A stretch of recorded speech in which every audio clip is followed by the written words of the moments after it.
السلام علیکم یہ اسٹوڈنٹس، آج جو ہم نے جس عنوان کو ہم اپنا موضوع سخن بنائیں گے وہ ہے حصہ نظم میں سے میں نے لیا ہے، اور نظم نمبر 6 ہے یہ، اور نظم کا نام ہے تخت فرش پہ علی اکبر کا خطاب۔ یہ نظم جو ہے یہ مرزا سلامت علی دبیر کا ایک مرثیہ ہے جو کہ انہوں نے واقعہ کربلا کے اوپر انہوں نے تحریر کیا ہے۔ تو سب سے پہلے ہم لوگ یہاں پر جس بند کی ہم نے تشریح لکھنی ہے، ہم نے وہ بند یہاں پر لکھنا ہے۔ بند ہمارے پاس کیا ہے؟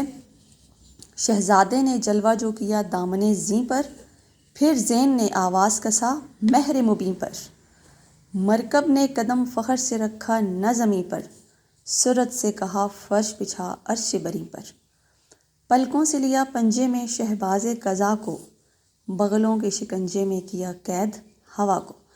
اب یہاں پر ہم لوگوں نے یہ بند جو ہے وہ لکھا ہے، ٹھیک ہے۔ یہ ہمارے پاس کتنے مصروں پر مشتمل ہے؟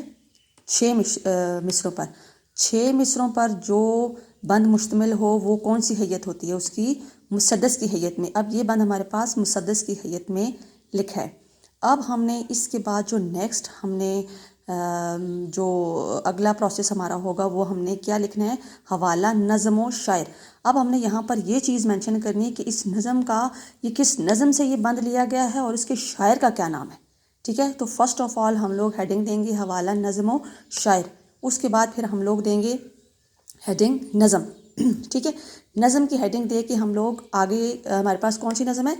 تخت فرش پہ علی اکبر کا خطاب، تو یہ نام ہم نے یہاں پر لکھ دینا ہے۔ اس کے بعد شاعر، اب اس نظم کو تحریر کرنے والے یا لکھنے والے جو شاعر ہیں ان کا نام ہم نے یہاں پر لکھ دینا ہے۔ کیا نام تھا اس نظم کے شاعر کا؟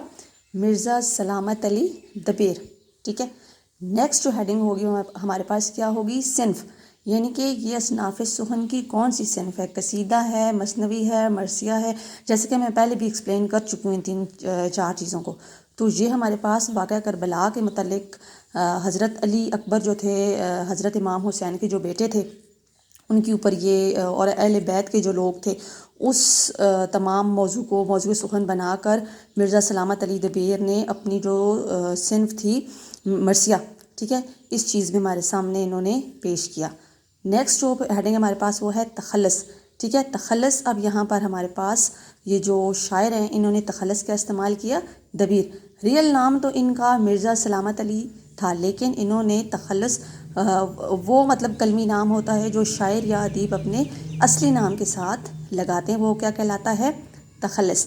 اب یہاں تک تو ہمارا مطلب بند بھی ہم لوگوں نے لکھ لیا، اس کے بعد ہم نے نظم کا نام بھی مینشن کر دیا، شاعر کا نام بھی، جو صنف استعمال ہوئی تھی وہ بھی ہم نے لکھ دی، تخلص بھی ہم نے مینشن کر دیا۔ اب اگلی جو ہمارے پاس ہیڈنگ ہوگی وہ کیا ہوگی؟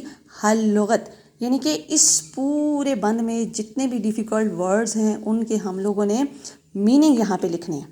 اور میں آپ کو ایک بات یہاں پہ کلیئر کرتی چلوں کہ جب تک آپ کو ڈیفیکلٹ ورڈز کے میننگ نہیں آئیں گے تب تک آپ کسی بھی بند یا کسی بھی شعر کی آپ تشریح نہیں لکھ سکتے۔ سو ہمیشہ آپ جو بند آپ کو دیا جائے اس کے اندر جتنے بھی ڈیفیکلٹ ورڈز ہوں آپ کو ان کے میننگ آنے چاہیے۔ تو میں نے یہاں پر سب سے پہلے جتنے بھی ورڈ تھے اس میں مشکل، وہ میں نے اٹھا کے یہاں پر لکھے اور آگے ان کے پھر میں نے میننگ بھی لکھے۔ تو پہلا ورڈ ہمارے پاس یہاں پر کیا تھا؟ فرس، فرس کہتے ہیں گھوڑے کو، ٹھیک ہے۔ اس کے بعد ہے مہر مبیں، مہر مبیں ہے روشن سورج، پھر ہے آواز کسا، آواز کسنا کسی کو یعنی کہ پکارنا۔ اس کے بعد ہے دامن زیں، گھوڑے کی کاٹھی۔ اب جو گھوڑے کی پیٹھ کے اوپر یا اس کی پشت کے اوپر جو چیز ڈالتے ہیں بیٹھنے کے لیے وہ چیز کیا کہلاتی ہے؟ گھوڑے کی کاٹھی۔ پھر ہے سرت، سرت کا میننگ ہے تیزی۔ شہباز، شہباز کہتے ہیں شاہین کو جو کہ ایک پرندہ ہے، ٹھیک ہے۔ یہ حل لغت لکھنے کے بعد جو ہے ہم لوگ جو اگلا اس کا پروسیس ہوگا، اگلی ہیڈنگ ہوگی وہ کیا ہوگی؟ فنی محاسن، یعنی کہ یہ جو ہمیں بند دیا گیا ہے اس کے اندر کون کون سی جو اصناعت ہیں ان کا استعمال کیا گیا ہے، ٹھیک ہے۔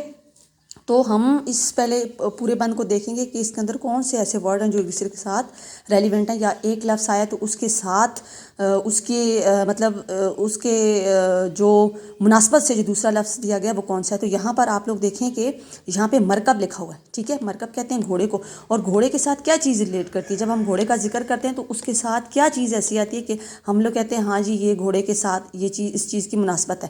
گھوڑے کی یہاں پر کیا چیز ہے؟ زیں، ٹھیک ہے، زیں کہتے ہیں جو گھوڑے کی پشت کے اوپر جو چیز ڈالتے ہیں، کاٹھی جسے کہتے ہیں ہم لوگ، اس کے اوپر بیٹھتے ہیں، تو وہ چیز اس کے ساتھ کیا کرتی ہے؟ آپس میں ریلیونٹ ہے نا دونوں چیزیں، ٹھیک ہے، کیونکہ اب گھوڑا آیا تو اس کے ساتھ ساتھ اس کی جو زین تھی یا اس کی جو کاٹھی تھی اس کا ذکر بھی آ گیا۔ تو یہاں پر کون سی صنعت پھر ہمارے پاس ہوئی؟ صنعت میرات النظیر۔